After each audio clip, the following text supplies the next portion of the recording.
96.9 FM, l'alternative radio. Le Human CJMD, des vrais sujets, du vrai questionnement, de vraies réponses. La radio de Lévis. Vous venez de vous joindre à nous. On est à l'émission Toi et nous sur les ondes de CJMD 96.9.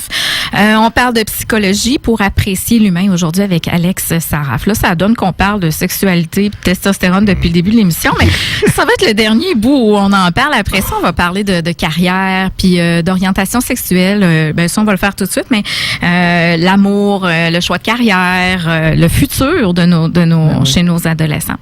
Alex... tu parlais de pornographie dans ton livre. Oui. Oui. Donc, oui. Que c'était pas un passage obligé, mais qu'en tout cas, peut-être surtout chez les gars. Ouais, mais c'est ça. Moi, je me rappelle que j'avais pris, en fin de compte, c'était une conférence. C'était au colloque de l'Association des professeurs de psychologie du réseau collégial. J'y vais parfois, c'est 3 jours pendant l'été, en juin, au début juin. Puis là, je me rappelle, il y avait Richard Poulain. Richard Poulain, lui, il parle c'est un professeur universitaire, c'est un chercheur. Puis lui, il parle de la pornographisation. Okay. Pornographisation de la société. OK. Donc là, il parle, en fin de compte, lui, il nous avait dit pendant la conférence que les garçons commencent à regarder des films pornographiques à l'âge de 12 ans. Ouais. La moyenne d'âge, c'est 12 ans. Et si on parle de films avec Internet, là, puis les filles, c'est 14 ans environ. C'est plus jeune. Contrôle parental, là, tu peux le détourner, là. Ouais, c'est en fin de compte, il n'y a plus de contrôle parental. Il y a plus de contrôle parental. Puis les filles, c'est environ 14 ans. C'est sûr qu'il y a plus de garçons qui regardent les films pornographiques que les filles. Et rendu à 18 ans, 93% de nos adolescents ont déjà vu un film 3X. Ça se passe avant 18 ans. Avant 18 ans, 93, la majorité l'ont déjà vu. Fait que est-ce que ça passe, ça, ou parce que ou tu restes accroché, là? En fin de compte, il y en a que oui, mais c'est parce que, tu sais, ce qu'ils voient, c'est pas vrai. Moi, je suis pour et contre la pornographie. Je suis pas pour, je suis pas contre, je suis pour les deux. Je veux dire, il y a les aspects positifs et les aspects négatifs. Dans le sens que il faut savoir que ça peut être de la désinformation. Ouais. Que c'est, en fin de compte, c'est de la sexualité en gros plan. Que ce n'est pas de la vraie vie, c'est du monde fantasmatique. C'est des acteurs. Ce sont des acteurs qui sont payés, que les filles crient en fin de compte en ayant des orgasmes un après l'autre en fin de compte, puis les gars c'est des donneurs d'orgasmes. Puis tu sais, en même temps c'est parfois difficile pour nos adolescents qui veulent s'identifier à ça et qui s'identifient à ça. Je me rappelle, j'avais vu à un moment donné une vidéo, c'était je me rappelle, c'était dans il y avait la Mot d'amour, MAUX, ça fait plusieurs années de ça, Mot d'amour, puis il y avait la sexologue Francine Duquette qui elle avait dit, je pense que c'est elle avait dit dans la vidéo qui était le Mot d'amour, elle avait dit qu'il y avait un adolescent, en fin de compte, qui avait 15 ans et qui est allé voir l'infirmière de son école. Puis il lui avait dit, ça n'a pas bien été, j'ai eu ma première relation sexuelle complète, ça n'a pas bien été, je suis nul. Ça, c'est vraiment l'estime de soi qui prend un coup, là. Mm-hmm. Elle dit, pourquoi tu dis ça? Pourquoi ça n'a pas bien été? Elle dit, c'est parce qu'elle n'a pas crié. Ouais, donc, c'est la référence à la pornographie. Ouais. Tandis que la sexualité personnelle, mettons, pour la pornographie, ça ne devrait jamais substituer une relation sexuelle avec son conjoint ou sa conjointe. Là. Il faut pas, mettons, la personne qui va préférer, et je voudrais pas avoir des relations sexuelles avec son conjoint ou sa conjointe, mais qui préférait, je veux dire, les gens se masturbent même s'ils sont en couple, mais que ça soit juste la sexualité, qui vont préférer toujours avoir de la sexualité personnelle avec la pornographie plutôt que la sexualité relationnelle. Il faut, je pense, l'utiliser à bon escient. Oui, ça peut être ludique, que ça soit en couple de le regarder ou seul. Puis celle-ci avait dit, il faut que les gars regardent le film tout seul au début pour voir comment est le film, pour que, en fin de compte, la fille, ça va pas être choquée. Parce qu'il y a des films aussi, qu'il y a des choses, dans les films pornographiques, il y a des choses que les femmes ne feront pas nécessairement. Non, c'est ça. C'est sûr. Tu sais, il y avait dans un autre cégep, en fin de compte, que je nommerai pas, puis je connais la prof de psycho, elle nous avait dit ça au colloque. Okay. fin de compte, j'espère qu'elle va pas se reconnaître. Elle dit ça, mais elle nous avait dit ça. Elle dit, dans son cours de psychologie de la sexualité, une adolescente qui avait dit, en regardant les films pornographiques, là, je comprends pourquoi mon chum veut m'éjaculer sur mon visage. Okay. C'est vraiment la référence qui ont ça. Puis c'est pas la vraie vie, là. C'est pas ça ce qui se passe dans la vraie vie. Donc, je pense qu'il y a du positif puis il y a du négatif. Là. Ouais. Puis il faut en prendre puis en laisser. Orientation sexuelle maintenant. Parce que ça aussi, t'abordes ça. Puis là, avec les transgenres, avec l'homosexualité, c'est ça. L'adolescent est confronté à ça. Oui, c'est ça. Donc là, transgenre, transsexualiste, transgendériste, les trans, c'est pas une orientation sexuelle, c'est une identité de genre. Ouais. Tandis que homosexualité, hétérosexualité, bisexualité, en fin de compte, ce sont des orientations sexuelles. Donc moi, j'ai voulu, en fin de compte, écrire là-dessus parce que il y en a qui font le débat, est-ce que l'homosexualité est purement biologique ou est-ce qu'il est purement social, socio-culturel? Puis moi, je me sentais mal à l'aise que ce débat-là se fait parce que pour moi, il a été résolu, puis c'est bio-psychosocial. Puis moi, j'ai écrit les 13 pages sur les orientations sexuelles et je me rappelle, en fin de compte, c'est Michel Doré qui les a validées. Les 13 pages sur les orientations sexuelles, puis je savais pas que mon livre allait être publié, puis je me rappelle, il m'avait dit au téléphone, j'espère sincèrement que ton livre va être publié, Alex, parce que tu es un des seuls auteurs qui dit que l'homosexualité est biopsychosociale. Ça veut dire que c'est biologique, ça veut dire qu'il y a l'aspect génétique, on sait qu'il y a les vrais jumeaux, qu'il y en a un qui est homosexuel, voilà pour l'autre aussi. Attends un petit peu, quand il y a un jumeau... Un jumeau, il y a plus de chances que l'autre jumeau soit homosexuel. Ah, OK. Parce qu'ils partagent le bagage génétique. OK. Donc, est-ce que c'est pareil pour les jumelles? Oui. OK, donc deux jumelles. Les jumeaux, les vraies jumelles, ils ont plus de chances. Je sais pas combien de pourcentage de chances. C'est-tu 50% et plus probablement? Je sais pas, je veux pas me prononcer là-dessus. Non. Mais il y a plus de chances parce qu'ils partagent le même code génétique. OK. C'est ça. Donc là, c'est aussi, s'il y a l'aspect biologique. On n'a pas identifié le gène de l'homosexualité, mais on sait, par exemple, que il y a les facteurs génétiques, là, la transmission de l'hérédité. Mais c'est aussi environnemental, c'est familial, c'est aussi expérientiel, c'est psychologique, les expériences que la personne a vécues pendant son adolescence aussi. Puis je pense qu'il faut, pour moi, les orientations sexuelles, ça vibre, puis Michel Doré l'avait validé au niveau du corps, de la tête ou du cœur. Ouais. Corps, cœur, tête. Mm-hmm. C'est ça. Donc, voilà, je pense que c'est bio-psychosocial. Donc, moi, est-ce qu'on est homosexuel? C'est la question se pose. Ouais. Je pense qu'on est qui on est. Puis, qu'est-ce qui se passe? Oui, ça, c'est vrai, t'as raison. Ouais. Mais qu'est-ce qui se passe avec un adolescent qui... parce que lui, déjà que tu te cherches à l'adolescence. C'est sûr. Et il se rend compte qu'il est homosexuel, exemple. Là, il sait qu'il est pas dans... je dis pas dans la norme, mais par rapport à ses amis de gars ou, tu sais... Et comment ça se passe au niveau de son estime de lui, justement? Puis, c'est ça, c'est que, premièrement, il y a 10% de la population qui est d'orientation homosexuelle, ça veut dire lesbienne ou gay. Ouais. Les femmes et les hommes, c'est 10% de la population. 10%. C'est 10%. Je l'avais vérifié avec Yves Psalty à la formation. Ils m'ont dit, mais, parce que j'ai entendu que c'est plus que 10, mais quand on dit plus que 10, parce qu'on compte les bisexuels. Donc, les bisexuels seraient peut-être, avec les bisexuels, c'est rendu à 20, 25 probablement. Donc, il y a les hétérosexuels exclusifs, puis il y a les straight purs et durs, puis il y a les bisexuels, puis il y a les homosexuels. Les homosexuels... Les straight purs et durs. Oui, c'est ça, purs et durs. Ils appellent comme ça.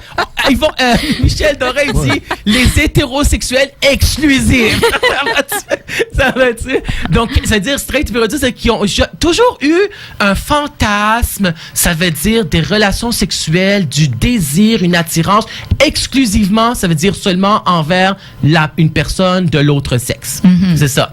Tandis que les homosexuels, en fin de compte, ils se sentent différents aussi. Ils vivent leur complexe d'Oedipe différemment à 4-5 ans. Leur concept de soi, comment il se définit, c'est différent. Comment il est différent, le concept le complexe d'Oedipe, j'en parle dans mon livre, c'est que le concept d'Oedipe qui est vécu différemment à l'âge de 4-5 ans, parce que c'est un complexe d'Oedipe qui est inversé. Ça veut dire renversé. Ça veut dire la petite fille qui va devenir... qui qui va découvrir lesbienne, qui va découvrir son homosexualité, elle va avoir une attirance physique à connotation sexuelle envers sa mère. Okay. Tandis que si elle va devenir hétérosexuelle, ben ça va être envers son père. Okay. Et l'homme et le gars envers son père, si est homosexuel. C'est homosexuel, puis ils vont avoir la rivalité envers sa mère. Okay. Parce qu'il y a la rivalité qui est là avec l'autre parent. Okay. Donc, ils vivent le complexe d'Oedipe qui est inversé par rapport à ça. Et aussi, c'est que c'est difficile pour nos adolescents qui découvrent leur homosexualité ou leur bisexualité. Parce que, en fin de compte, ils se sentent différents des autres. C'est certain, parce que, oui, la norme, c'est hétérosexuel, on s'entend bien, là. C'est la majorité. La norme, ça veut dire la majorité. Donc là, ils se sentent différents, puis c'est pas toujours accepté. On sait ils se sentent différents parce que dans le sens que Michel Doré l'avait dit, puis je l'avais écrit dans mon livre aussi, l'adolescent garçon qui découvre son homosexualité, puis c'est habituellement à l'adolescence, il a 3 à 8 fois plus de chances de commettre le suicide, de faire une tentative de suicide. 3 à 8 fois. Donc, il faut être vraiment vigilant par rapport aux signes de détresse. Il la vit plus difficilement, la crise d'adolescence, donc. Ben, il pourrait la vivre comme il pourrait ne pas la vivre. Ouais. Ça dépend de sa personnalité, de ses expériences de vie, etc. Parlant de tout ça, ça devient de plus en plus accepté, de toute façon. Mais je pense qu'on est dans une société qui est acceptante, oui, tolérante, mais moi, d'après ce que j'entends, d'après ce que je vois, on n'est pas dans une société qui y a de l'acceptation à 100%. Ça, je ne serais jamais capable de le dire. Il y a toujours, c'est pas genre 100%, peut-être que c'est à 90%, il y a toujours des exceptions. De l'homophobie, de la biphobie, il y en aura toujours, il y en a toujours eu. Parfois, c'est de l'homophobie qui est déguisée. Déguisé, ça veut dire qu'il y a un collègue de travail il va répéter ce que l'autre collègue de travail lui dit parce que l'autre collègue de travail est homosexuel. Puis si c'était un collègue de travail qui était hétérosexuel, il ne l'aurait jamais répété. Ça, c'est de l'homophobie qui est vraiment déguisée. C'est tellement subtil et déguisé. Donc, c'est là encore, il y a encore, écoutez, des agressions qui se passent aussi dans les écoles. Tu sais, c'est mieux maintenant, mais tu sais, dans le temps aussi, on avait, il y a Jasmin Roy qui a écrit le livre Hostie de Fif, là, parce qu'il a vécu de l'intimidation à l'école en tant que jeune gay, là. Donc, c'est là, ça existe. Écoute, les gens vivent, ils vont découvrir ça, c'est difficile pour eux, puis ce qui est important pour eux, c'est d'être dans des associations, je trouve. Et je trouve que chaque cégep, chaque université là, mais chaque cégep devrait avoir une association étudiante LGBT. La plupart l'ont, la moitié l'ont. LGBT, lesbienne, gay, bisexuel ou queer là. Maintenant, on a plusieurs acronymes, hein? Le bispirituel, moi, j'écris LGBTQ pour en questionnement aussi. J'aimerais ça que ça soit là parce que parfois les gens, les adolescents sont pas sûrs, donc c'est de se rassembler puis ils vont faire cette expérience-là. Puis c'est difficile pour eux. Je vais juste terminer avec ça. C'est difficile pour eux de faire leur sortie du placard. Et c'est Est-ce que c'est plus facile pour un garçon ou une fille? Mais moi, je pense que ça dépend de la personne, puis ça dépend à quels parents qui le disent. Est-ce qu'ils le disent je pense que ça dépend de la famille aussi. Mais dans la société, je pense que c'est mieux vu quand on voit deux filles qui se collent que deux gars. Là. Est-ce que c'est plus facile pour les filles? C'est plus facile pour une fille de dire qu'elle est lesbienne qu'un garçon qui dit qu'il est gay. Parce que c'est mieux comme accepté, tu sais, comme le fantasme numéro 1 pour l'homme, de façon générale, là, tout le monde, on sait ça, là, c'est de faire l'amour avec deux filles. Donc, s'il voit dans un party les deux filles, ça veut pas dire qu'elles sont nécessairement lesbiennes ou bisexuelles, qu'elles dansent de façon, elles dansent de façon lascive, tu sais. Donc, ça serait pour lui, il s'imagine qu'il fait l'amour à ces deux filles-là. Il fait juste monter sa testostérone. C'est ça, il fait ça, testostérone. Donc, je me rappelle, moi, sincèrement, pour finir avec ça, moi, j'ai acheté le livre de Patrick Doucet qui enseigne la psychologie au cégep Marie-Victorin. en psychologie, puis j'ai lu les parties de son livre, là, que c'est vraiment des histoires qu'on entend. Puis il disait ça. Il y avait une de ses étudiantes au cégep, là, qui est venue voir. Elle dit, j'ai dit à ma mère que j'étais lesbienne. Puis sa mère lui avait dit, t'es possédée par le démon. Ah ouais, c'est ça. Encore là, il y a un garçon qui dit à sa mère, un adolescent, je suis gay, lui avait dit, je vais te lancer de l'eau bénite. OK, c'est vrai. Donc, là, on est encore en 2018, là. Son livre a été publié il y a 2-3 ans, je pense. Puis c'est un bon livre. Donc, on est encore dans la société. Puis ça dépend aussi. N'oublie pas que les parents, ce sont des baby boomers aussi, là. Ouais. Où l'homosexualité était moins acceptée. Puis on en parlait moins. Ils ont évolué aussi là-dedans. Puis il y avait l'Église catholique. Oui, les mœurs et tout ça, là. C'est certain. Donc, la sortie du placard, à qui on le dit à des gens qui sont, et ça je l'ai écrit dans mon livre, c'est important, à des gens significatifs, à qui on a confiance, qui vont nous aimer, qui vont nous accepter tel que l'on est, qui nous joueront pas, ils vont nous aimer puis nous accepter tel que l'on est, même si on est gay. Et toi qui enseignes dans un cégep, est-ce qu'il y a de l'aide pour les jeunes comme ça qui... Moi, je sais qu'au cégep Lévis-Lauzon, ils ont une association LGBT. Ça, oui, il y en a une. J'en ai une. Il faudrait les inviter. Il faudrait que tu les invites. Ça, je sais, au cégep Lévis-Lauzon, ils ont une association LGBT. Au cégep de Saint-Laurent, il n'y en a pas. Il y avait dans le temps, dans les années 90, ça, je me rappelle, qu'il y en avait une. Mais il y a les autres cégeps qui ont commencé à en avoir. Il y a au cégep de Saint-Hyacinthe, ça fait juste 2 ans qu'ils l'ont. Okay. Donc là, mais c'est difficile aussi d'avoir une association LGBT parce que la personne qui va le faire, le groupe, elle va le dire. En fin de compte, elle dit. Il faut qu'elle soit assumée. Il faut qu'elle soit assumée, là. Il faudrait aussi avoir leur propre local. Il faut qu'il y ait des activités. Ça prendrait des Alex. Au Vieux-Montréal, ils l'ont. Des Alex Saraf pour aussi aider. Ça prend, ça prend des enseignants, j'imagine aussi. Mais c'est difficile de faire démarrer ça aussi. Mais c'est important. Non, parce que si tu vas à la réunion de l'association, c'est que tu supposes que t'es peut-être... Moi, je trouve que ça devrait être parce que il faut pas exclure les hétéros là-dedans. Là. Il faut écrire... Moi, l'association devrait être LGBT et leurs amis. Et leurs amis. Leurs amis hétéros qui se sentent inclus là-dedans. Ça, c'est important aussi. Ouais, mais si je suis une jeune qui hésite, qui pense qu'elle est lesbienne, puis que j'hésite, mais pas évident. Moi, que j'irais cogner dans cette association-là. Surtout pas avec mes amis, parce que justement, je ne veux pas me faire juger. Mais ça doit être une. Et c'est pour cela qu'il y a les forums, les blogs sur Internet. Ouais. Parce qu'ils se sentent et surtout en région, hein, on a vu ça, on le sait ça. Surtout en région, c'est plus facile d'aller sur Internet parce qu'en région, ils se sentent les homosexuels, puis les lesbiennes, elles se sentent les bisexuels aussi. Parce qu'il faut les inclure, ils se sentent aussi plus isolés quand c'est en région. Parce que veut pas, il y a moins de ressources. Tu sais, le Gris Montréal, c'est ici, mais c'est aussi ailleurs. Moi, oui, c'est ça. Mais je pense que ça va devenir, ça va s'ouvrir encore plus. Parce que plus on regarde des émissions, puis de plus en plus, il y a des personnages qui sont gays. Ça, c'est important. Puis, là, il y en a de plus en plus. C'est comme ce que je vois, là. Oui, et c'est du courage de le dire. C'est le courage de le dire et de l'assumer.